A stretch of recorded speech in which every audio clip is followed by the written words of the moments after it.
Sekolah Dasar Negeri Jatimulyo 4, Kota Malang, Jawa Timur hari ini memulai tahun ajaran baru, namun sekolah ini tidak mengadakan kegiatan masa pengenalan lingkungan sekolah. Lantaran tahun ini tidak ada satupun siswa baru kelas 1 yang mendaftar. Suasana tahun ajaran baru di Sekolah Dasar Jatimulyo 4, Kota Malang menjadi berbeda pada tahun ini.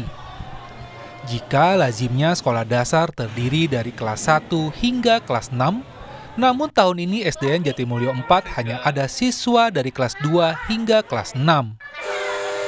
Hal ini terjadi lantaran pada proses penerimaan peserta didik baru atau PPDB, SDN Jatimulyo 4 hanya mendapatkan 1 calon siswa.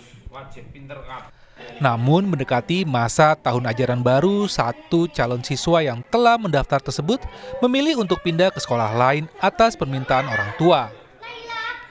Dengan alasan jika belajar di SDN Jatimulyo 4, anaknya tidak akan memiliki teman dan dikhawatirkan akan mempengaruhi kondisi mental siswa.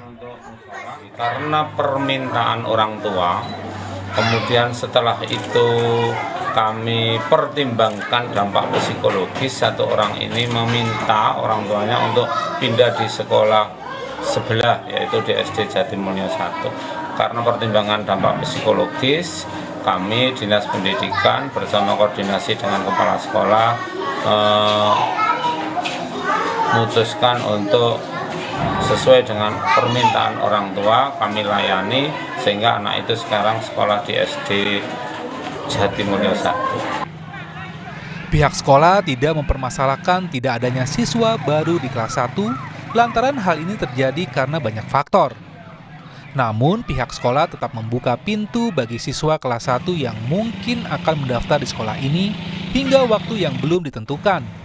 Dan hal ini juga sudah diketahui oleh pihak Dinas Pendidikan dan Kebudayaan Kota Malang. Namun jika masih belum ada satupun siswa, ruang kelas 1 nantinya akan digunakan sebagai ruang laboratorium komputer. Dedi Prasetyo, Kompas TV Malang, Jawa Timur.